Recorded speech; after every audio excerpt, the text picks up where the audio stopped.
आप सब निश्चिंत रहे। सच्चे मन और विधि विधान से किए गए व्रत का मनवांछित फल अवश्य मिलेगा।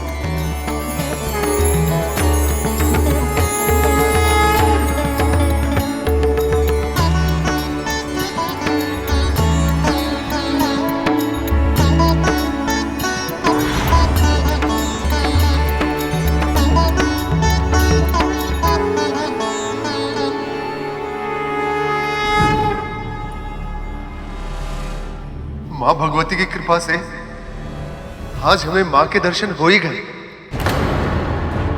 और माता ने स्वयं हमसे कहा कि हमारी मनोकामना जल्द ही पूर्ण होगी। हमारा पुत्र हमारे पास एक दिन अवश्य लौटेगा।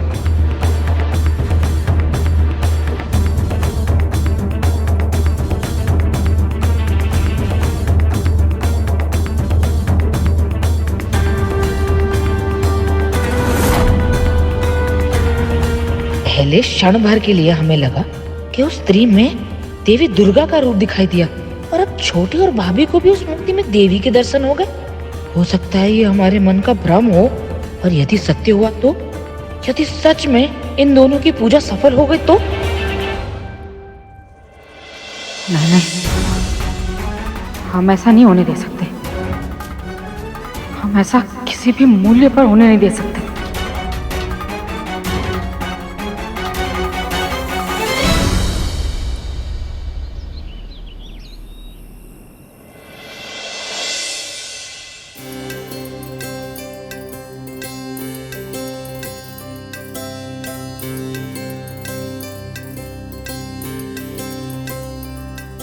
इस व्रत के कारण शास्त्री जी और उनकी धर्म पत्नी के मन में आशा का दीपक जला है। यदि किसी कारण से इनकी मनोकामना पूरी नहीं हुई तो आस्था से इनका विश्वास हट जाएगा और इनकी आशा का दीपक बुझ जाएगा।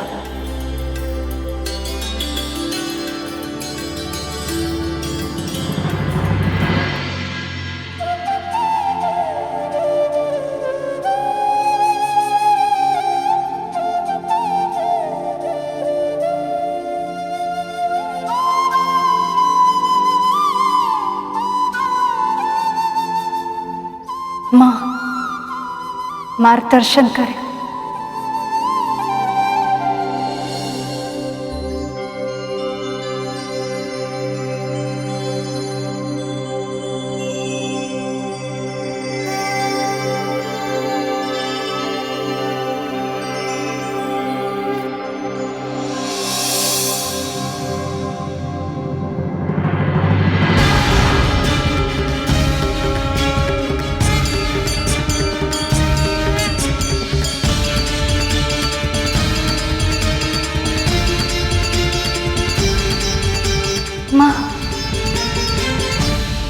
आप मुझसे अलग नहीं है लक्ष्मी। यदि आप चाहें तो जो कुछ भी आप जानना चाहती हैं वो स्वयं जान सकती हैं, परंतु फिर भी आप मेरा ध्यान करके मुझसे मार्गदर्शन प्राप्त करना चाहती हैं। जिस असीम श्रद्धा से आप यह व्रत कर रही हैं उससे मैं अत्यंत प्रसन्न हूं, और इसीलिए मैं आपकी दुविधा को अवश्य दूर करूंगी। आप जिसे ढूंढ रही हैं वो इस समय अपनी तपस्या में मग्न है, और आप तो जानती ही हैं माता पिता के ऋण को भूलकर कोई भी तपस्या कभी भी सफल नहीं हो सकती। धन्यवाद माँ, आपका बहुत बहुत धन्यवाद।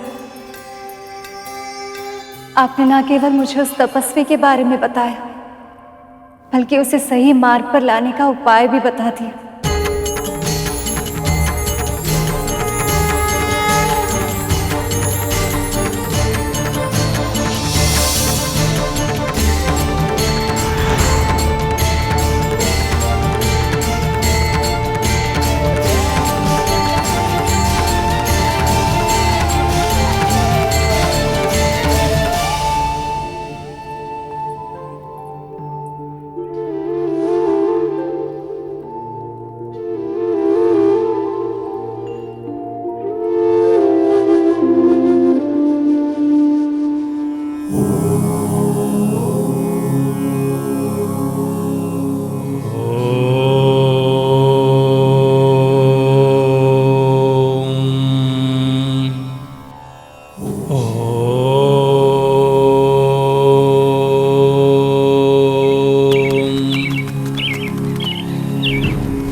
प्रतिष्ठा। दुष्ट चिड़िया, तूने एक तपस्वी की साधना भंग करने का दुस्साहस किया।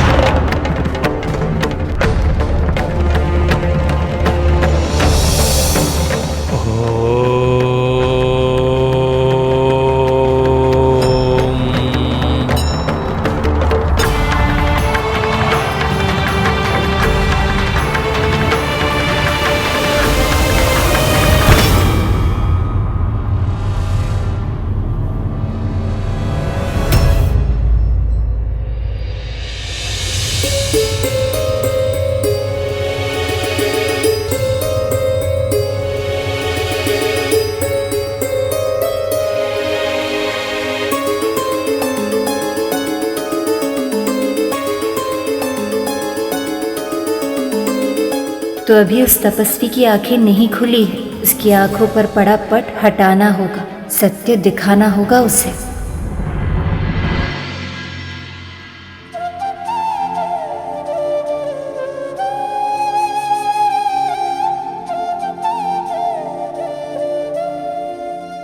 नवरात्रि के 8वें दिन हम माँ के महागौरी स्वरूप की पूजा करते हैं। ये स्वरूप स्त्रियों के द्वारा उनके दिव्य रूप की खोज का फल है। कभी कभी स्त्रियां अपने घर परिवार के दायित्वों का निर्वहन करते हुए अपने वास्तविक स्वरूप को भूल जाती, पर यदि वह चाहें तो अपने दिव्य स्वरूप को फिर से खोजकर अपने खोए हुए अस्तित्व को प्राप्त कर सकती हैं।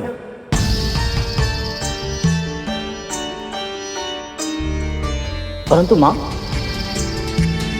इससे मां के महागौरी अवतार का क्या संबंध है? मां का ये दिव्य स्वरूप कैसे उजागर हुआ? महिषासुर के वध के बाद देवी माँ फिर से पहले की तरह पूर्ण तन्मयता के साथ अपने परिवार और कैलाश की व्यवस्था संभालने लगी।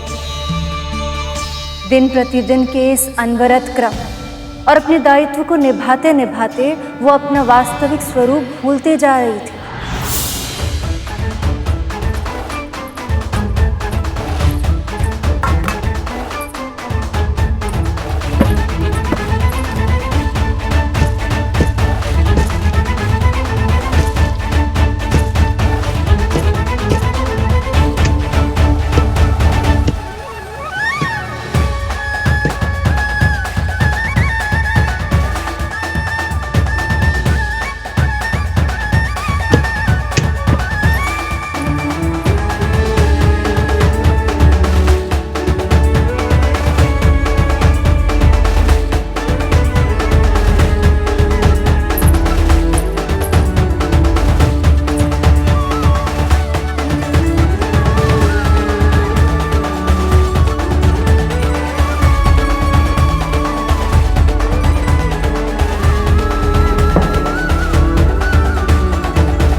पार्वती, भोर से लेकर रात्रि तक निरंतर किसी न किसी कार्य में मग्न ही रहती हैं आप। आज भी तो सुबह से व्यस्त हैं। श्वास लेने तक के लिए विश्राम नहीं लिया आपने। तनिक थोड़ा विश्राम कर लीजिए। क्या करूं महादेव, कार्य की अधिकता ही इतनी अधिक है। और वैसे भी सत्य तो ये है कि मुझे अपने घर के काम में और अपने इस कैलाश के दायित्व निभाने में बहुत प्रसन्नता अनुभव होती है। अरे दाल चढ़ाई है, अभी आई है।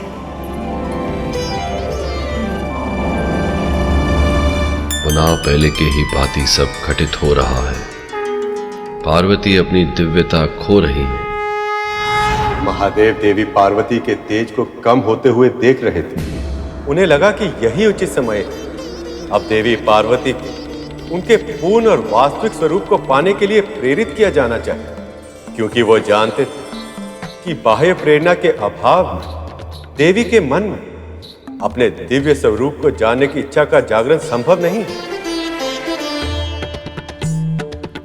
पर इस संसार को माँ के दिव्य स्वरूप की आवश्यकता थी, क्योंकि बहुत सारी सिद्धियां ऐसी थी जो साधक को केवल देवी माँ से ही प्राप्त हो सकती थी, और उसे प्राप्त करने के बाद ही ये साधक इस जन कल्याण के कार्य को करने में सक्षम होते।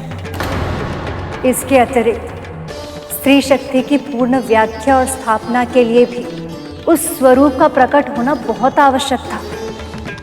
परंतु महादेव वो भी मन ही मन भयभीत थे।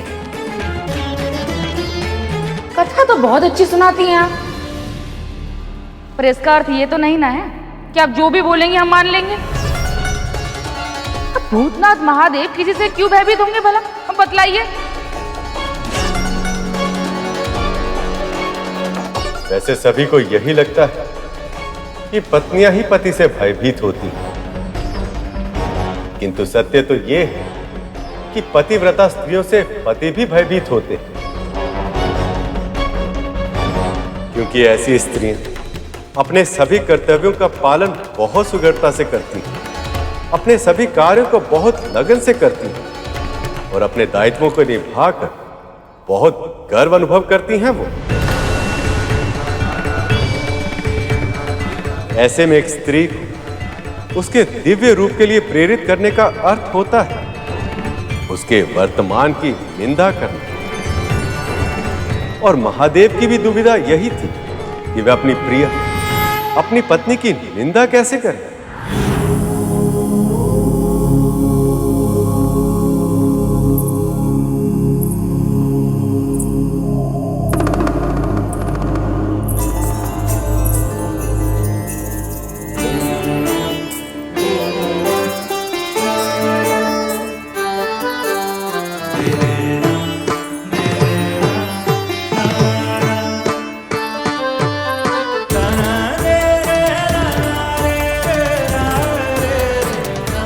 लीजिए प्रभु आपका पान।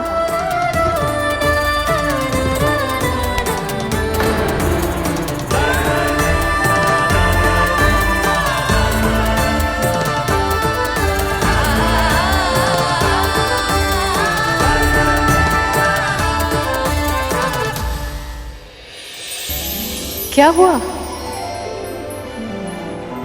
ऐसे क्यों देख रहे हैं?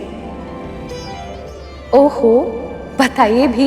आपका मन दुखाए बिना कैसे कहूं प्रिय, बस यही आशा है कि किसी तरह मेरे हृदय को चीरने वाले इस परिवर्तन को आप स्वयं ही देख लें तो मेरी दुविधा समाप्त हो जाए।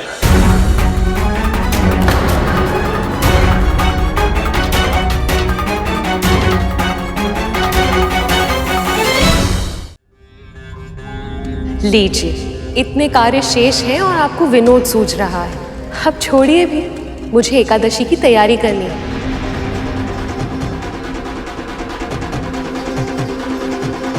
पार्वती को दिखाई क्यों नहीं दे रहा कि इनका स्वरूप अपनी दिव्यता खो रहा है? आपने कुछ कहा प्रभु?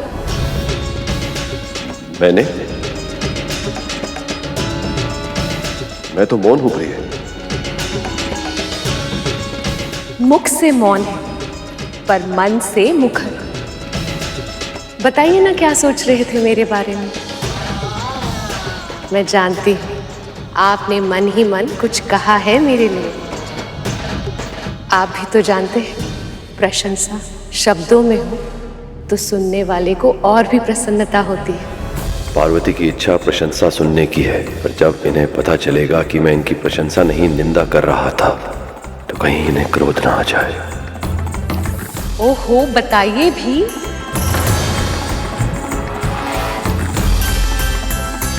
नहीं प्रिय, मैं कुछ नहीं सोच रहा। आइए, आप बैठिए मेरे पास। नहीं, पहले आप बताएंगे कि आप क्या सोच रहे थे। मन में अगर कोई विचार आ ही गया है तो उसे बताने में कैसी कठिनाई प्रभु, बताइए ना। ऐसा कुछ नहीं है प्रिय। जब तक आप बताएंगे नहीं मैं यहां से जाऊंगी नहीं। बताइए क्या सोच रहे थे। छोड़िए, अभी किन बातों में उलझ गई? आपके मन में मेरे लिए कोई बात है और आप मुझे उसे बताना नहीं चाहते, ऐसा क्यों प्रभु?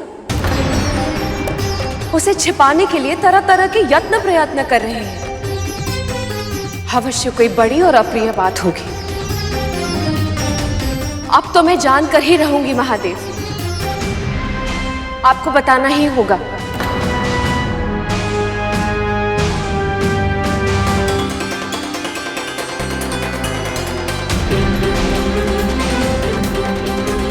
ठीक है, यदि आप बताएंगे नहीं तो क्या मुझे पता नहीं चलेगा? मैं अपनी शक्ति से स्वयं जान लूंगी।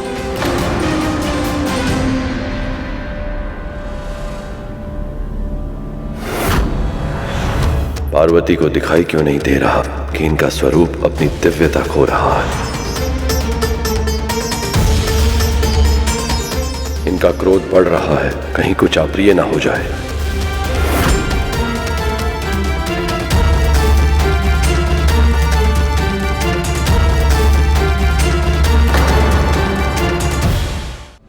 तो ये भाव है आपके मन में अपनी पत्नी के लिए? मुझे तो आभास भी नहीं था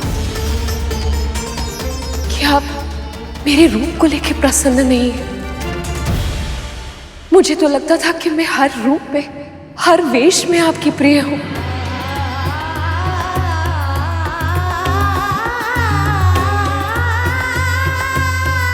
आपको सत्य ही लगता है भाई? हर रूप में, हर स्वरूप में मुझे आप सबसे अधिक प्रिय हैं। तो फिर ये बात आपके मन में आई भी कैसे? इतनी बड़ी बात, मेरा रूप आपके लिए दिव्य नहीं है, ये आपके लिए विषाद का कारण है। आप मेरे इस रूप को दिव्य नहीं मानते। एक स्त्री का जीवन तभी सार्थक होता है जब वो अपने पति की दृष्टि में संसार की सबसे अच्छी, सबसे सुंदर, सबसे उत्तम स्त्री हो। पर आपके मन में मेरे स्वरूप को लेकर प्रश्न उठ रहे हैं। आप ऐसा क्यों कह रही हैं देवी? ये सत्य है स्वामी, धिक्कार है मुझ पर, धिक्कार है ऐसे जीवन पर कि मैं अपने पति को पूर्ण सुख नहीं दे पाई। और इसीलिए अब मैं यहां नहीं रह सकती महादेव।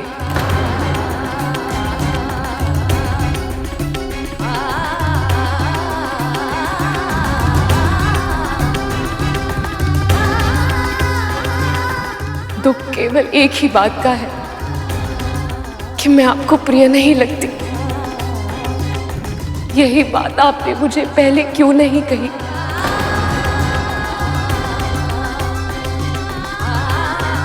मैं भ्रम में थी। मुझे सत्य पता होता तो मैं पहले ही चली जाती आपके जीवन से, इस कैलाश से।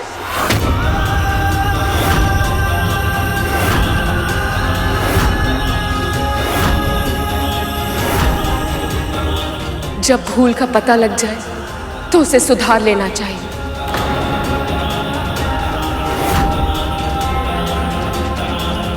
और इसीलिए अब मैं यहां एक क्षण भी नहीं रुकूंगी महादेव। मैं जा रही हूं, इसी क्षण जा रही हूं।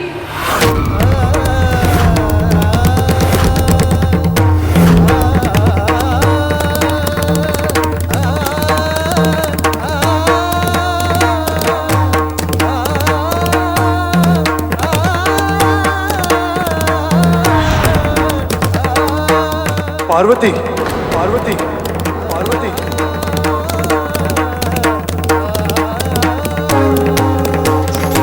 पार्वती, पार्वती, पार्वती। मेरे मन का, मेरी आत्मा का आधा भाग हैं आप। फिर भी आज आपको अपने से दूर जाते हुए देखने के अतिरिक्त और कुछ नहीं कर सकता मैं। संसार के हित के लिए मुझे ये अपार दुख भी सहना ही होगा। आज एक बार फिर विरह का हलाहल मुझे पीना ही होगा प्रिय। महादेव ने जो सोचा था माँ वो तो जान गई, परंतु मन के भाव को जाने बिना क्रोधित हो गई वो। फिर क्या हुआ माँ? फिर देवी पार्वती तपस्या करने चली गई ताकि वो अपने उस दिव्य स्वरूप को वापस प्राप्त कर सके जिसकी इच्छा महादेव के मन में थी। तपस्या और आराधना जैसे कठिन श्रम काहे करने गई? अरे वो तो देवी है, इच्छा करती फिर जो चाहे स्वरूप उनको मिल जाता।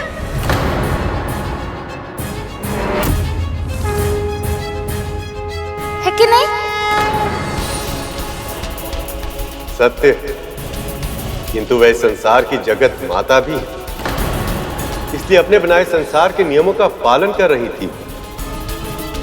अपने कर्मों से यह आदर्श स्थापित कर रही थी कि परिश्रम और तपस्या के बिना कुछ भी प्राप्त नहीं होता।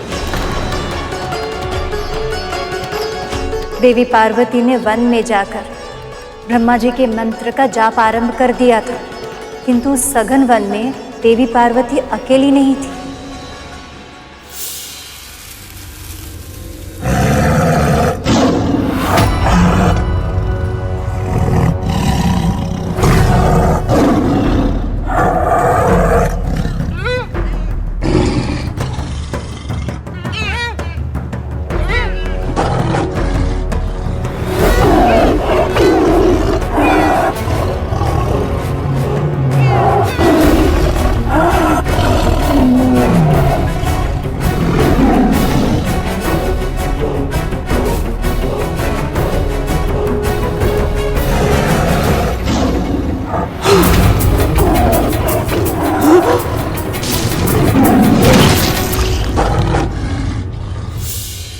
उस वन में एक सिंह भी रहता था जो वृद्ध हो चला था। पशुओं का आखेट ना कर पाने के कारण वो नरभक्षी बन चुका था, किंतु देवी पार्वती इस बात से विभिन्न अपनी तपस्या में लीन थी। ओम ब्रह्मदेवाय नमः। ओम ब्रह्मदेवाय नमः। ओम ब्रह्मदेवाय नमः। ओम ब्रह्मदेवाय नमः। ओम ब्रह्मदेवाय नमः। ओम ब्रह्मदेवाय नमः। ओम ब्रह्मदेवाय नमः। ओम ब्रह्मदेवाय नमः। ओम ब्रह्मदेवाय नमः।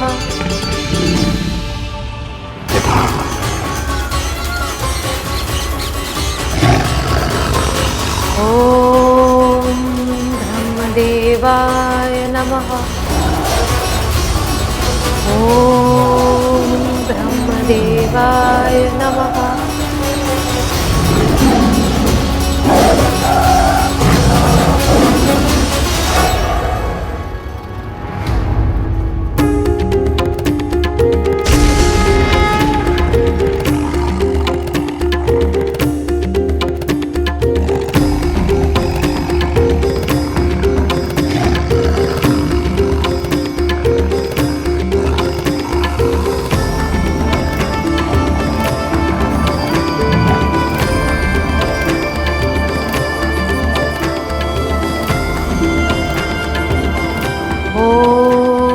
ब्रह्मदेवाय नमः। ओम ब्रह्मदेवाय नमः। ऐसा होता है माँ की करुणामयी दृष्टि का प्रभाव। ये दृष्टि जिस पर पड़ जाए उसकी कामनाएं, इच्छा, यहाँ तक कि भूख प्यास सब कुछ समाप्त हो जाती है। वो इस माँ के दिव्य शक्ति का कृपा पात्र बनकर माँ की सेवा में रम जाता है। ऐसा ही कुछ उस सिंह के साथ भी हुआ। क्षण भर में उसका उग्र स्वभाव शांत हो गया। उसने पशुओं का आखेट करना बंद कर दिया। माँ की तपस्या में कोई व्यवधान ना आए, इसलिए वो उस स्थान की रक्षा करने लगा। ओम ब्रह्मदेवाय नमः। ओम ब्रह्मदेवाय नमः।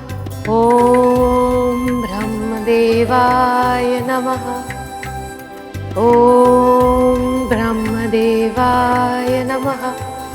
ओम ब्रह्मदेवाय नमः।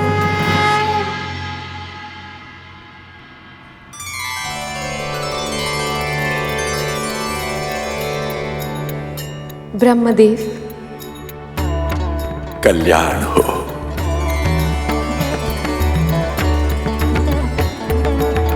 तपस्या के समस्त फलों की सिद्धि तो आपके ही अधीन है देवी। इतनी घनघोर तपस्या की, इस लीला की क्या आवश्यकता थी देवी? ब्रह्मदेव, सृष्टि के आदि काल में समस्त प्रजा के प्रथम होने के कारण आप मेरे ज्येष्ठ पुत्र हैं, पर प्रजा की वृद्धि के लिए आपके ललाट से महादेव के रौद्र रूप का प्रादुर्भाव हुआ था। इसीलिए आप मेरे पति के पिता अर्थात मेरे ससुर होने के कारण गुरुजनों की कोटि में हैं। और जब मैं ये सोचती हूँ कि मेरे इस जन्म के पिता गिरिराज हिमालय और पूर्व जन्म के पिता प्रजापति दक्ष आपके पुत्र हैं, तो उस संबंध से आप मेरे पितामह भी हैं। हे लोक पितामह, पति के इस कथन से मेरा हृदय दुखी है। इसकी चर्चा तो मैं नहीं करना चाहती, पर आपसे ये प्रार्थना अवश्य करूंगी कि आप मुझे अपने सम्मान, गौर, वर्ण और दिव्य स्वरूप प्रदान करने की कृपा करें। बस इस प्रयोजन के लिए आपने इतनी कठिन तपस्या की। हे देवी, आपकी इस लीला ने मेरे सम्मान में वृद्धि की है। आज आपने सिद्ध कर दिया कि जिस संसार को आपने जन्म दिया है, उसकी मर्यादा आप कभी भंग नहीं होने देंगे। वैसे आपको वरदान देने की योग्यता, क्षमता मुझ में नहीं है, किंतु फिर भी यदि आप अपनी इच्छा पूर्ति का माध्यम मुझे ही बनाना चाहती हैं, तो आपकी हर मनोकामना पूरी होगी।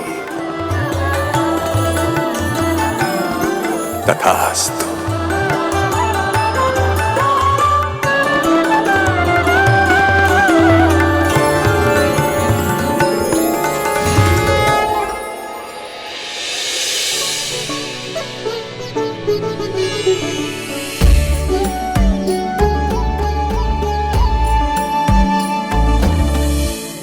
हे देवी, समस्त संसार को आपके इस महागौरी स्वरूप की बहुत आवश्यकता थी। आपके स्वरूप से साधकों को वो सिद्धियां प्राप्त होंगी जिनसे संसार को अभूतपूर्व लाभ प्राप्त होगा। अब आप कैलाश की ओर प्रस्थान कीजिए। वहां महादेव और समस्त कैलाशवासी आपसे दूर होकर बहुत व्याकुल हैं। सोमनंदी, चलो घर चले।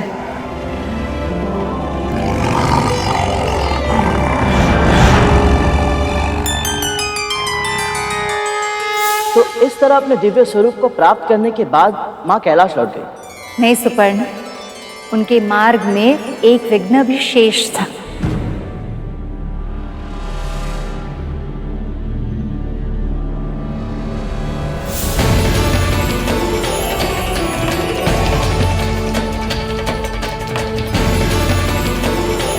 मैंने तपस्या करके ये महागौरी स्वरूप तो प्राप्त कर लिया, पर जब मेरे पति मेरे प्रभु महादेव इस स्वरूप को देखेंगे तो ये उन्हें प्रिय लगेगा या नहीं, न जाने कैसी प्रतिक्रिया देंगे वो।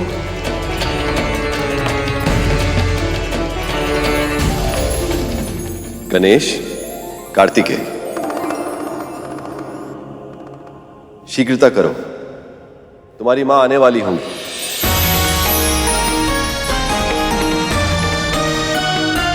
उचित ये होगा कि मैं स्वयं जाकर उन्हें ले आऊं।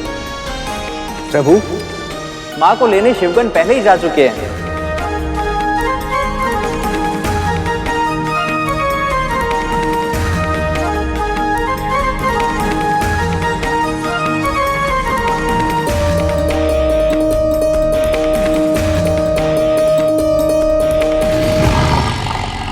क्या हुआ सोमनंदी? रुक क्यों गए? अद्भुत माँ, आपका स्वरूप तो सचमुच बड़ा ही दिव्य है। महादेव जब इसे देखेंगे तो प्रसन्नता से झूम उठेंगे। उनकी प्रसन्नता में ही मेरी प्रसन्नता है। अब मार्ग तो छोड़ो ताकि मैं शीघ्र ही उनके पास पहुंच जाऊं। आप निस्संदेह जाइए माँ, पर ये सिंह आगे नहीं जा सकता।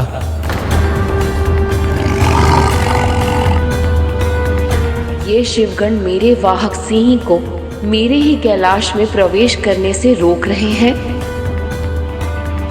क्या इस कैलाश पर मेरा कोई अधिकार नहीं?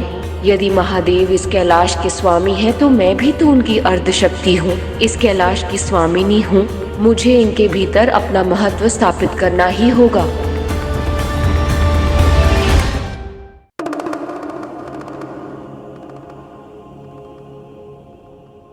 देवी अभी तक कैलाश क्यों नहीं लौटी? तब विलंब क्यों हो रहा है उन्हें? पिताजी तो इतने उत्साहित और व्याकुल नजर आ रहे हैं, जैसे पहली बार माँ से भेंट करने वाली हो। माँ के नए स्वरूप को तो वो पहली बार ही देखेंगे भ्राता। और सत्य कहूँ तो उत्साह और व्याकुलता तो मेरे मन में भी है। मेरे मन में भी है।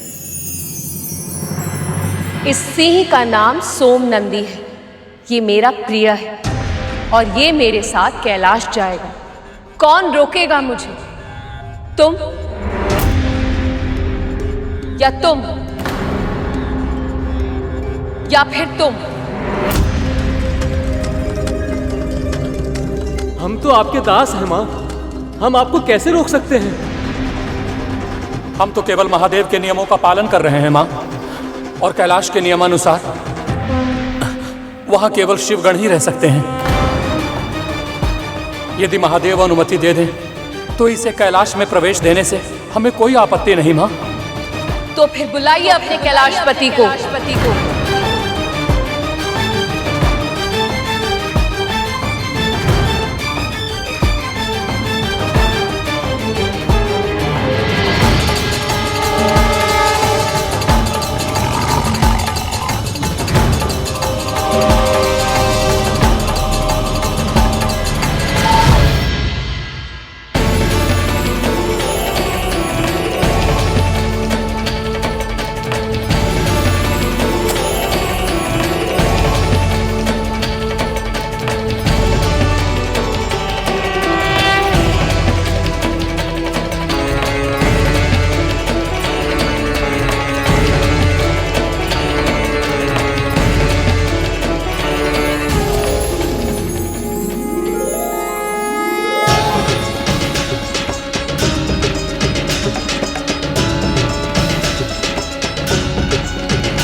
बहुत प्रसन्न हूं देवी, आप अपनी तपस्या में सफल हुए।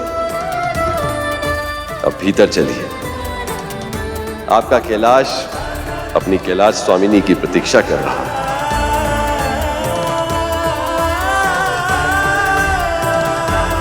इस क्षण की प्रतीक्षा मैंने भी बहुत व्याकुलता के साथ की है प्रभु, पर मैं सोम नंदी के साथ ही भीतर प्रवेश करूंगी, इसके बिना नहीं।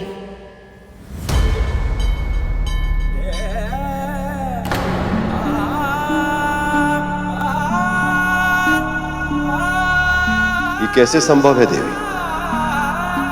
ये सिंह दुष्ट और हिंसक प्रवृत्ति का है, नरभक्षी है ये। अपने अतीत में था महादेव, पर अब जब से ये मेरी शरण में आया है, इसने आखेट करना तक छोड़ दिया है। इसका स्वभाव पूरी तरह से बदल गया है। इसने मेरी तपस्या में रक्षा की है, ध्यान रखा ताकि मेरी तपस्या में किसी भी तरह का विघ्न ना आ पाए। ये सब अंतर मन में भक्ति भाव जागरण हुए बिना कैसे संभव हो सकता है प्रभु? आप तो जानते ही हैं, जिसके मन में सच्चे रूप से भक्ति जाग जाए तो अतीत के सारे पाप उसके लिए अपने आप अंत हो जाते हैं। और सबसे बड़ी बात तो ये है कि इसे मेरी कृपा प्राप्त है। ऐसा प्राणी अपने पूर्व संचित पापों से, सभी कष्टों से और हर दुखों से सहज ही मुक्त हो जाता है। और इसीलिए इसे अपने गणों में स्थान और कैलाश में प्रवेश करने की अनुमति आपको देनी ही होगी महादेव।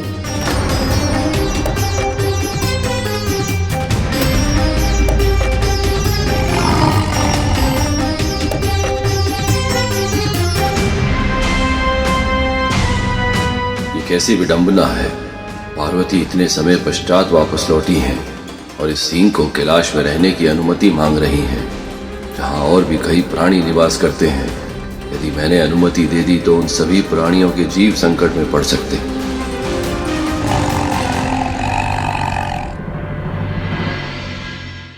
पर मां, यहाँ नंदी जी और श्रृंगी भी तो रहते हैं। सिंह और बैल का संबंध स्वभाव से ही शत्रुता का है। ऐसे में इस सिंह का कैलाश में निवास कैसे संभव हो पाएगा मां?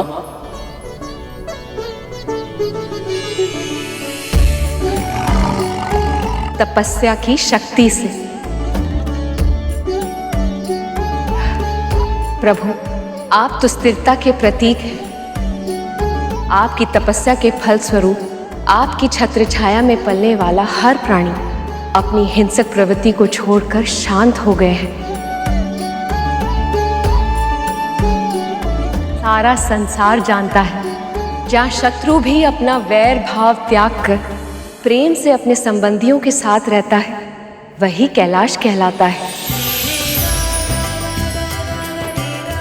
इस संसार में जहाँ मूषक सर्प का भोजन होता है और सर्प मोर का, वहाँ गणेश का मूषक, आपका सर्प और कार्तिकेय का मोर एक साथ प्रेम से वास करते हैं। वैसे ही एक बैल और सिंह भी साथ में रह सकते हैं।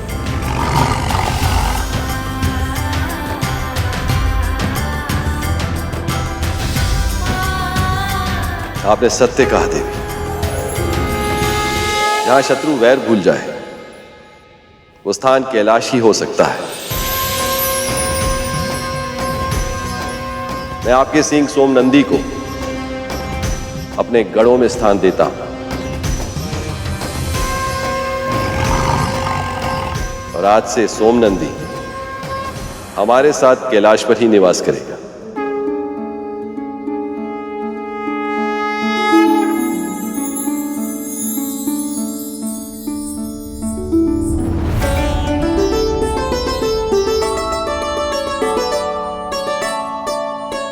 अब तो आप पधारी हैं।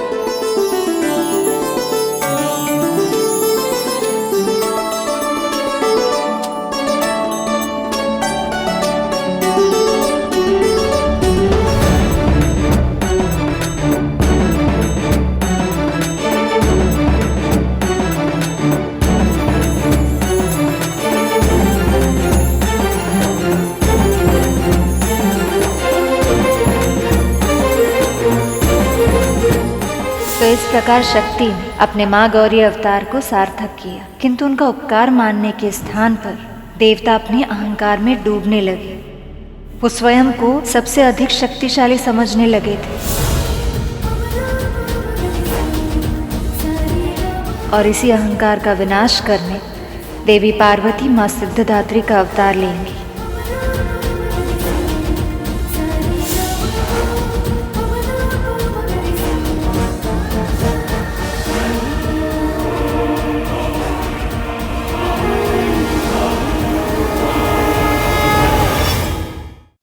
इस तरह महागौरी की कथा पूरी हुई। अब अगली कथा अर्थात नौ दुर्गा की कथा हम कल सुनेंगे। चलिए आरती करते हैं।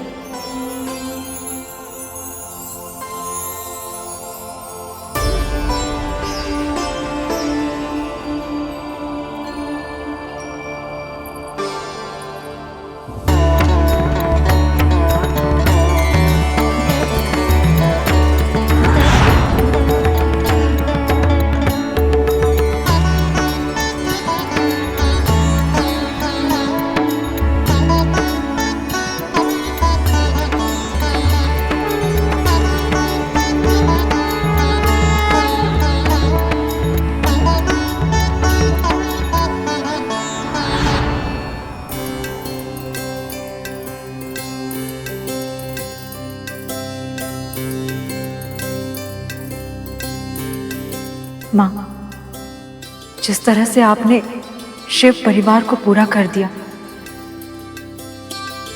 उसी तरह आप हमारे पुत्र को भी हमारे पास वापस भेज दीजिए। हम पर कृपा करिए माँ, हमारा परिवार भी आप पूरा कर दीजिए। हमारे पुत्र को हमारे पास वापस लौटा दीजिए।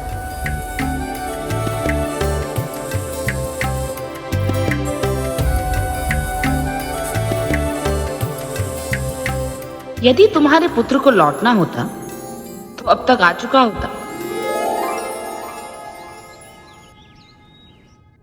नमस्ते।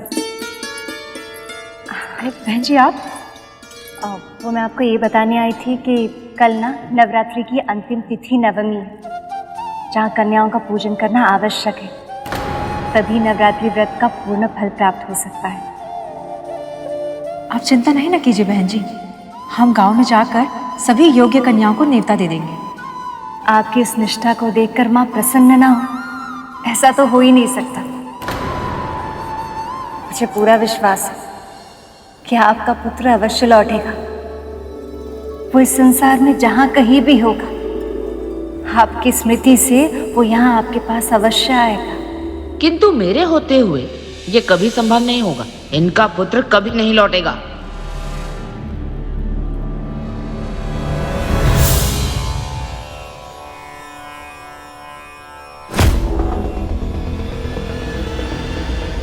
माँ,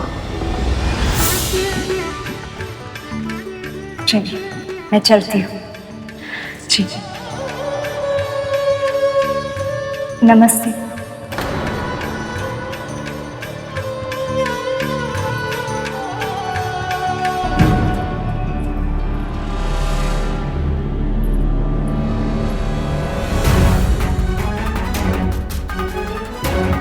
यदि पूजा सफल होने से इनके पुत्र के लौटने की तनिक भी संभावना है तो हम उस संभावना को ही नष्ट कर देंगे। इनकी पूजा को खंडित कर देंगे हम। बहन जी, इस बार हम भी अपने अतिथियों के साथ नवरात्रि की व्रत कथा का आयोजन किए हैं और इसीलिए आप सबकी बेटियों को आमंत्रित करने आए हैं पूजन और भोजन के लिए। अरे शास्त्राइन, आपके घर से सुंदर आरती के स्वर तो हमें भी सुनाई देते हैं और भूख की सुगंध भी तो आती है। सत्य कहें तो वातावरण इतना पवित्र हो गया है कि आपके घर की दिव्यता का आनंद हम भी लेना चाहते हैं और हम अपनी कन्याओं को भोजन करने के लिए अवश्य भेजेंगे। आप सभी का बहुत बहुत धन्यवाद। माँ भगवती का बहुत बहुत धन्यवाद।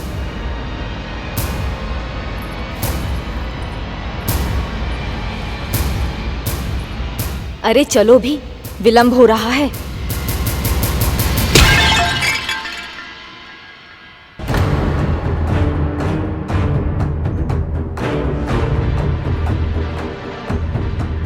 सर्वनाश का घड़ा फोड़े हैं हम, ताकि आप सबको चेतावनी दे सके। अरे कैसी चेतावनी शकुंतला? अब अपने भाई भौजाई को तो तंत्र मंत्र से बचा नहीं पाए हम, पर आप सबके पास अब भी समय है। कहीं ऐसा ना हो कि आपकी पुत्रियां भोग के लिए जाएं और फिर कभी लौट कर ही ना आए।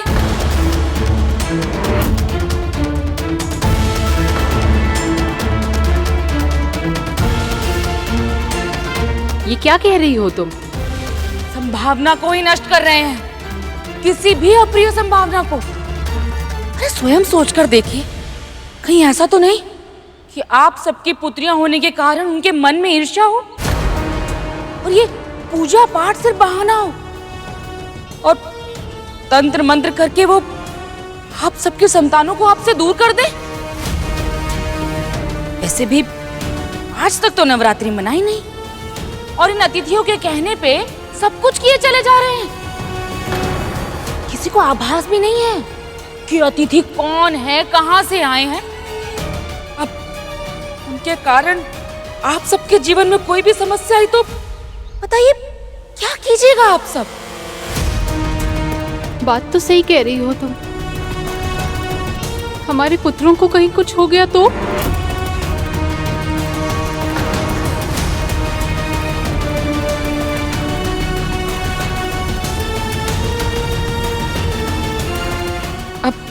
चेतावनी देना हमारा काम था, बाकी आप सब देख ही लीजिएगा।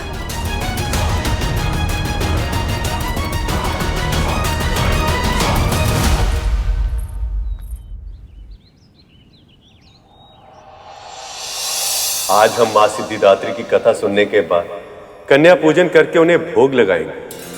उसके बाद ही हमारा व्रत पूर्ण होगा। जी।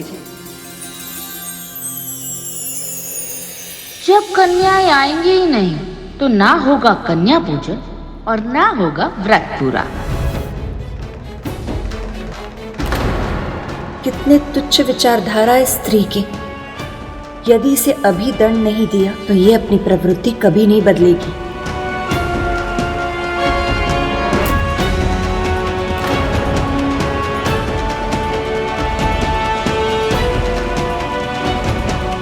बाकी तैयारियां बाद में होती रहेंगी।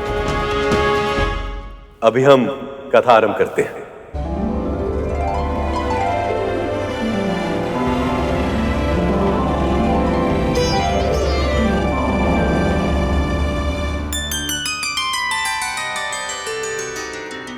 सिद्धिदात्री, जैसे कि नाम से स्पष्ट है, सभी सिद्धियों को प्रदान करने वाली सर्वोच्च शक्ति है ये। इनके अनेक सिद्धियों के नाम हैं अणिमा, लघिमा, प्राप्ति, प्राकाम्य, महिमा, इशित्व या वशित्व, सर्वकाम वसायिता, सर्वज्ञत्व, दूरश्रवण, पराकाय प्रवेशण, वाक सिद्धि, कल्पवृक्षत्व, सृष्टि, संहारकरण सामर्थ्य, अमरत्व, सर्वन्यायकत्व, भावना और सिद्धि। माँ सिद्धिदात्री ही इन सभी की जन्मदात्री है। ब्रह्मा, विष्णु, महेश अर्थात त्रिदेवों को भी उनकी सिद्धियाँ माँ सिद्धिदात्री की तपस्या करने के पश्चात ही प्राप्त हुई है। अष्ट सिद्धि नौ निधि की दात्री, हे मां सिद्धिदात्री, मन वांछित फल प्राप्त करे जो ध्याते दिवस और रात। नवरात्रि के अंतिम दिन अर्थात 9वें दिन हम इन्हीं की पूजा करते हैं। माँ का ये रूप स्त्री शक्ति की श्रेष्ठता को दर्शाता है। जो स्त्री पत्नी बनती, माँ बनती, समाज और देश के संकट हरने के लिए दुर्गा बनती, वही स्त्री इस संसार की वास्तविक शक्ति है।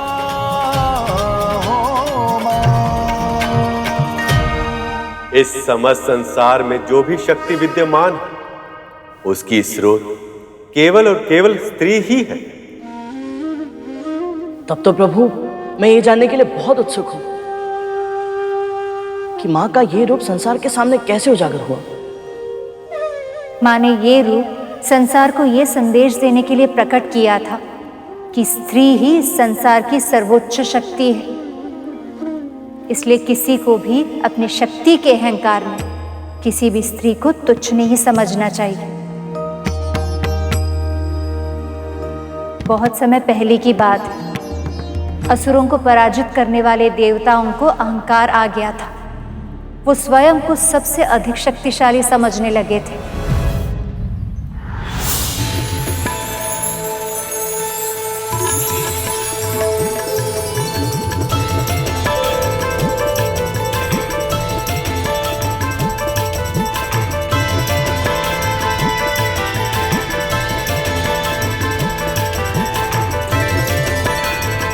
वैसे देवराज, महिषासुर के अंत के बाद सभी असुरों की दशा देखने योग्य है।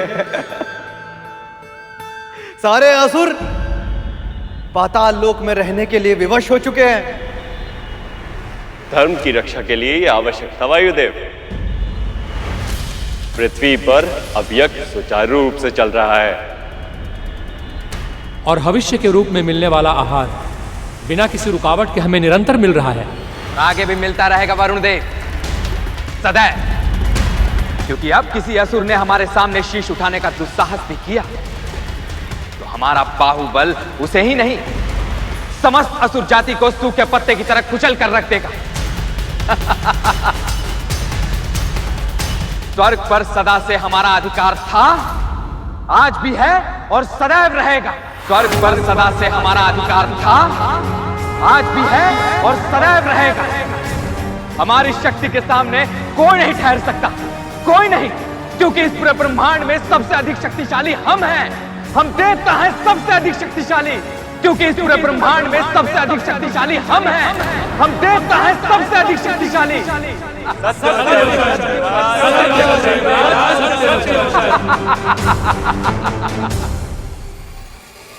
देवराज और अन्य देवताओं को शक्ति का अभिमान हो रहा है। वो भूल रहे हैं कि अभिमान तामसिक दोष है और पतन का कारण बन जाता है। पर यदि ऐसा हुआ तो संसार धर्म संकट में पड़ जाएगा। मुझे उनका अभिमान तोड़ना होगा।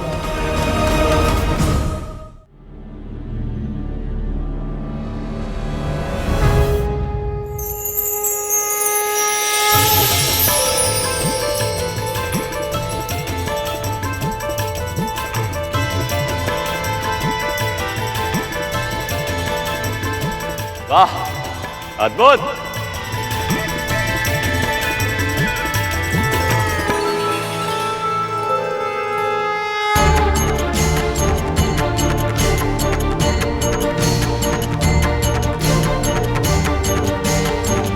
ये प्रकाश कहां से आ रहा है? सूर्य से भी तीव्र है ये प्रकाश। इसको सहन कर पाना तो मेरे लिए भी कठिन है।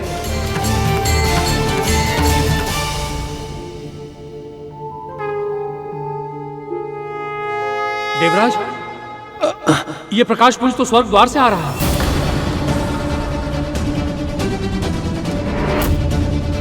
क्या है ये? कहां से आया और क्यों? कहीं ऐसा तो नहीं कि फिर से कोई असुर तपस्या करके शक्ति अर्जित करने का प्रयास कर रहा है? यदि ऐसा हुआ तो देवराज स्वर्ग पर फिर से संकट आ सकता है। तो जाइए वायुदेव, शीघ्र गति से जाइए और पता लगाइए इसकी उपस्थिति का कारण का भी और उद्देश्य का भी। जाइए। जो आज्ञा।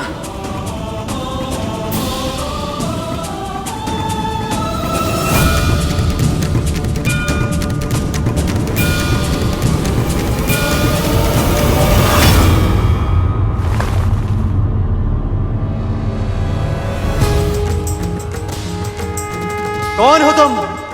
उत्तर दो शक्तिपुंज, और किसकी शक्ति से संचालित हो? मैंने पूछा कौन हो तुम? मैंने पूछा कौन हो तुम? मैंने पूछा कौन हो तुम? पहले तुम बताओ तुम कौन हो? मेरे स्वर से कंपन कर रहे संसार को देखकर भी तुम्हें मेरा परिचय नहीं मिला? वायुदेव, वायुदेव हूं मैं। संसार के प्राण बसते हैं मुझ में। मैं चाहूं तो बड़े से बड़े नगर को पल भर में उड़ाकर मिट्टी के ढेर में बदल सकता हूं।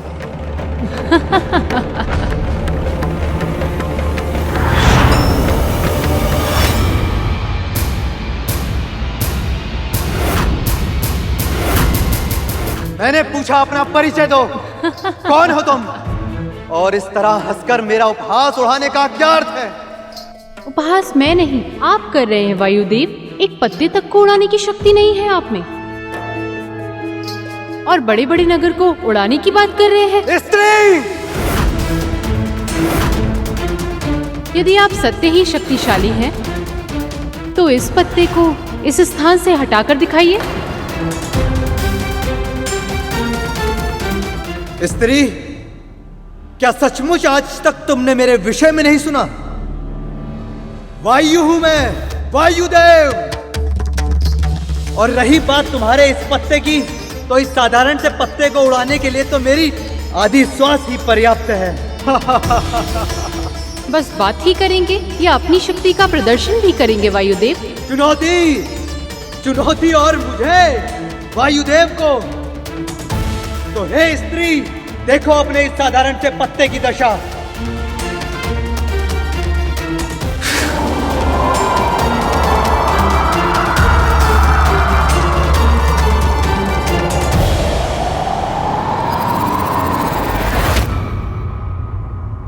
थोड़ी शक्ति और लगाकर दिखाइए।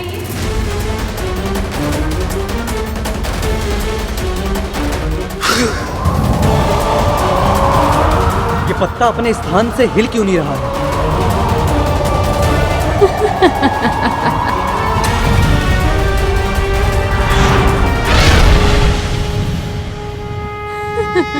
बस इतनी ही शक्ति वायुदेव। एक बार और प्रयास करके देखो।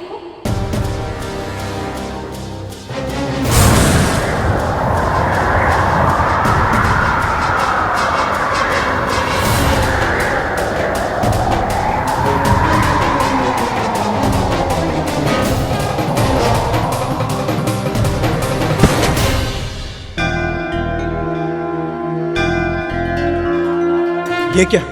पत्ते का आकार तो बढ़ता ही जा रहा है। ये क्या हो गया? और ये स्त्री कौन है? कौन है ये स्त्री?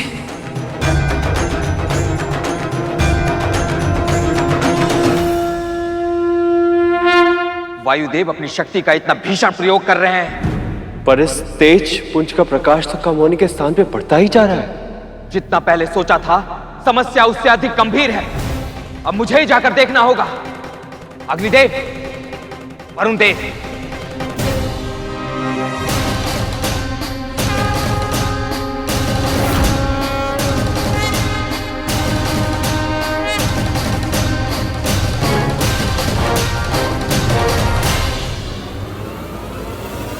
वायुदेव, चलिए आप सब अपनी अपनी शक्तियों का प्रदर्शन करके देख लीजिए।